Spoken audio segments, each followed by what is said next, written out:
My name is Maurice Fernandez. I'm an evolutionary astrologer currently based in Arizona. And I'm thanking Nadiya for inviting me. And I'd like to speak to you today about different topics. The first one, the main topic, is going to be the influence of the planet Neptune in your chart. I recently published a book called Neptune, the 12th House, and Pisces. And this was many years in the making, so I'm really happy to have this new edition that really provides important clarity on something that's quite often misunderstood in astrology, and that is the 12th house. Before we get started, I would also like to introduce you and invite you to a very exciting event that myself and colleagues, including Nadiya and Gemini Brett and a fellow from Turkey named Onur Doser, are organizing in Mexico, in a place called Xixim, which is on sacred Mayan lands. And we're going to spend a whole week on the wild beaches of Mexico between January 29th and February 5th, 2019. So this is a retreat where the focus is particularly on spiritual development, but from an astrological perspective. For example, we're going to identify things such as where is the guardian angel in your chart, or understanding the force of love in the chart and the different layers of the expression of love in the chart. So this will be combined with yoga and obviously beach time in the middle of winter. So if you would like to know a little bit more about that, you can check our website and sign up. I think it's an extraordinary opportunity, not only to learn astrology, not only to regroup, but to do work together with a group of conscious people. And if we speak about Neptune, our current subject matter, something very interesting is happening in the course of 2019. Neptune is currently in the sign of Pisces, and it's a 14-year cycle. It started in 2011 and will be in Pisces until 2025. So it's a long transit, but this also means that it goes very deeply into our consciousness. And what's particular now is that as Neptune is in Pisces in its own sign, the planet Jupiter is also in its own sign. It just moved into the sign of Sagittarius. And so for the whole year, the planet Neptune and Jupiter will form a square between Pisces and Sagittarius. And both Jupiter and Neptune represent our spiritual development. They represent our capacity to go beyond what meets the eyes. I guess it's a good time to speak about Neptune because I'm jet lagged. I just traveled across oceans. And so I feel very much in between time zones and as if I am on another dimension. So that's a lot of what we are going to experience this year. The purpose of Neptune in our natal chart is to spiritualize our lives. Now, this affects everyone. Not everyone is spiritually conscious. Not everyone is necessarily following any practice, whether they're a religious practice or a spiritual practice. So how does this apply to the general mainstream? in some ways, we all deal with spirit, even if we are involved with very material concerns, even if we are very practical people, even if we are very scientific people who reject the spiritual side. There is still an ongoing dialogue about the meaning of our lives. Why are we here? And that is what Neptune represents in our natal chart. That is what happens in that section of the chart that is also called the 12th house. We are born into this world and we did not create it. We did not make the sky blue and the grass green and the elements what they are. We adapted to an existing reality. So in many ways, Neptune represents the forces that are larger than ourselves, that are larger than our ego. And initially, it may be very comforting because just like a baby in a womb is surrendering to the mother, to the parent, in a very passive state, we too are in this world in a universal womb, receiving from everything that nature provides. Rain falls from the sky, and rivers are flowing, and we have fruits growing on every tree. It seems as if this dimension is basically tailored to give us everything we need and to sustain us. And that is why Neptune represents in our chart innocence and passivity. So wherever we have that planet in our chart, and whatever happens in our 12th house is a place where we are receptive and where we trust that there's something larger than ourselves that will just take care of things. You know, I am not worried whether the sun will rise or set. I know that it's going to happen. How do I know? I'm not there, to spin the wheels and make it happen. But I trust that there's a stronger force, there's a universal order that makes it happen. And so Neptune represents that innocence, the fact that you don't have to worry about the fact that you may not be alive tomorrow, that maybe the sun won't rise tomorrow. And in that innocence, there's great openness and trust. And obviously a lot of naivety. And then there is a shock of sorts, because then we realize that even though everything is provided to us, we cannot take anything for granted.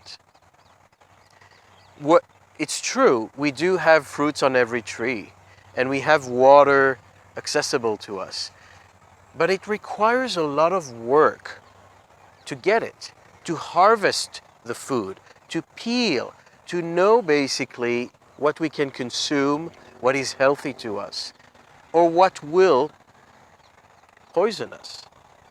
And so we start to realize that life is a medium where everything is available, but that's where the polarity of Neptune and the 12th house come in, and that is a place called in the chart the 6th house. The 6th house is work. It's represented by the sign of Virgo and the planet Mercury, and it basically means that everything is free, and yet nothing is free of labor. Food requires work. Even love requires work. If we don't work on our relationships, if we don't work on ourselves, it won't be sustainable. So wherever we have Neptune in our chart, we can experience that existential shock when suddenly things that we took for granted are taken from us. But the deeper aspect of Neptune is that we begin out this life with a deep sense of trust in the universe. And we are completely open in this trust. We are naked. Our soul is naked. Until we realize that there are dangers, that there is work to be done, and that if we don't compete and if we don't polish our skills, we won't get food on the table. So we experience some kind of existential shock. Beyond the fact that we need to work, there are predators. We could be food, we could be consumed, or we could be the last in line.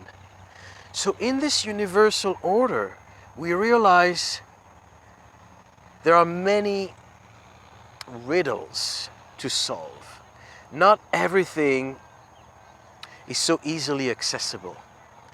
And this is why, at the same time that the placement of Neptune represents that beautiful innocence and trust, it also represents that existential shock. How do I cope? What am I to do in this world? So we speak about spiritual development, and spiritual development is exactly that. It's our relationship with life. And if we don't get what we need, and if we suddenly don't manage to sustain ourselves, and our children are in danger, and we don't make enough money, and we're not healthy anymore, what do? We are lost, disoriented. And quite often we can blame our bosses or our spouse or the government. And that's a common Neptunian experience, the sense of being overwhelmed, drowning, not knowing how to cope, being disoriented, and then being victimized. Because from a Neptune consciousness, I don't have weapons. I don't have tools. Rain was provided to me, and now it's not there anymore, and there's a drought. So these life lessons wake us up into a reality that we were not initially prepared for. And like I said, not only do we need to develop our skills, but we also need to defend ourselves. We suddenly see that there are predators. And when we lose our battles and we are in some kind of, we are cornered and we feel overwhelmed, which is a very strong Neptunian or 12th house experience, we can also feel that life is not working for us. Whether life is the sum of it all, or whether it's one person making our life miserable. We are in that place where we realize life on earth is not necessarily what I thought it would be.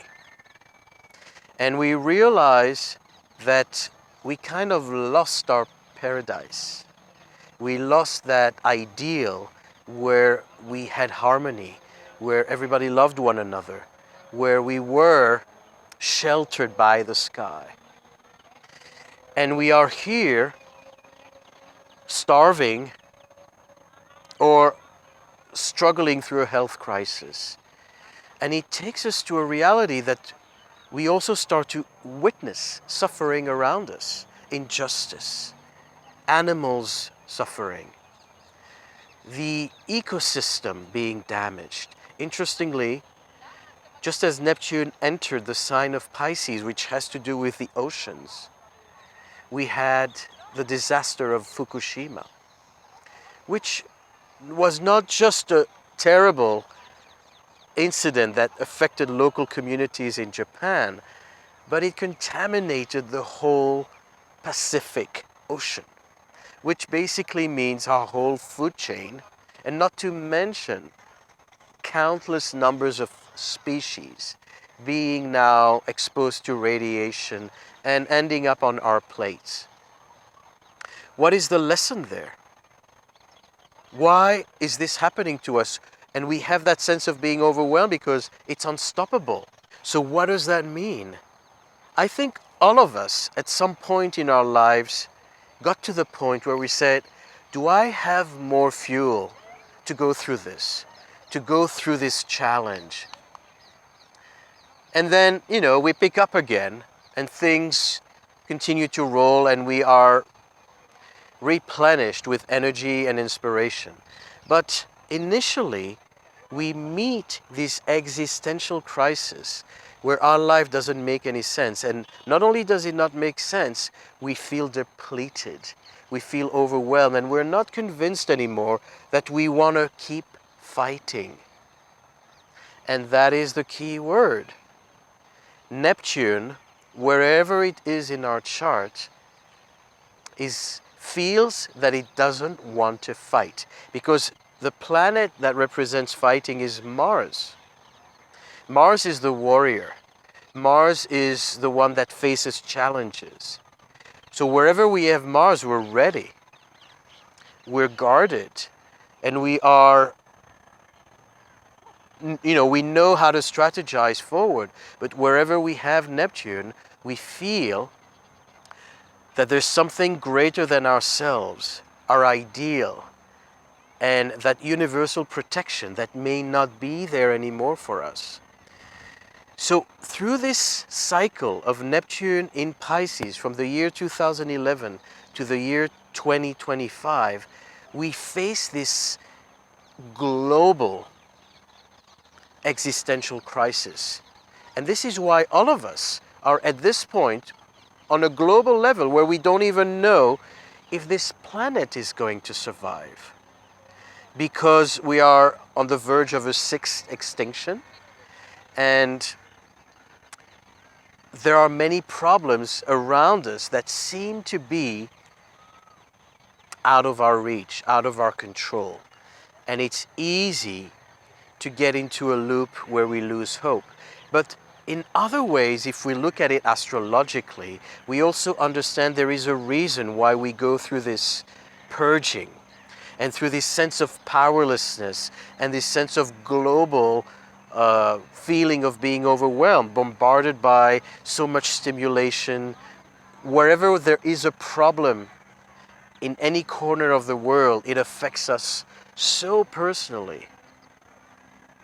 So how do we develop coping mechanisms? And how do we reconnect to this dimension in a healthy way? One of the biggest lessons of our spiritual development of Neptune is not to say, I want to go to the other world and I want to transcend this reality and I want to go back to the source. Because in some ways, it's easier to leave this dimension. It's easier not to have to struggle and to fight and to face the suffering. And I will say it's easier not to have an ego, because the ego gets us into trouble. The ego gives us all these blind spots. We make mistakes, we get into power plays. But in reality, descending rather than ascending may be the greater challenge and the greater spiritual commitment to say, I am here and I accept this incarnation and I'm willing to learn to do my part. And so as we go through this cycle of Neptune in Pisces, we may see, more of us folding and more of us feeling that we are reaching that dissolution where our values don't work anymore and our old systems don't work anymore. It's as if something is being flushed and something is being purged. And we don't necessarily see what comes after the flood. But there is the greatest weapon of Neptune is to understand that this universe is intelligent, and that even if we are facing an existential crisis, there is a reason for it. We may not know what the reason is, but this universe is intentional.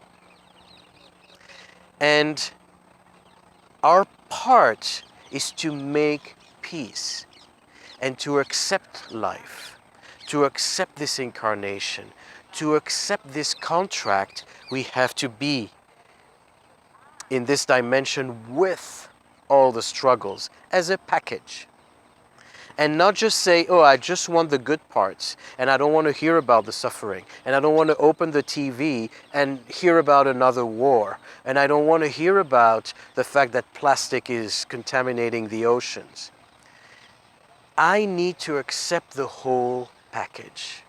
And that is our true spiritual work, and that doesn't matter if you're a scientist, an atheist, a religious person, or a New Age astrologer, or an enlightened being. The struggle of accepting your incarnation is a daily effort. And once we accept that, we are happy. The more we fight life, it doesn't matter how much money we'll have, we will be unhappy. But the moment we accept life is when things fall into place, regardless of what our personal circumstances are. So this is the type of work that we are going to process in our retreat in Mexico. Going deeper into ceremony and learning about our charts and how this particular force affects us personally. Where is Neptune in our chart? What's happening in our 12th house? And how can we find that true peace? And that's not a silent peace. It's a stormy existence, but it's finding peace in the eye of the storm. So join us. I hope we'll make this a really amazing experience. Thank you very much.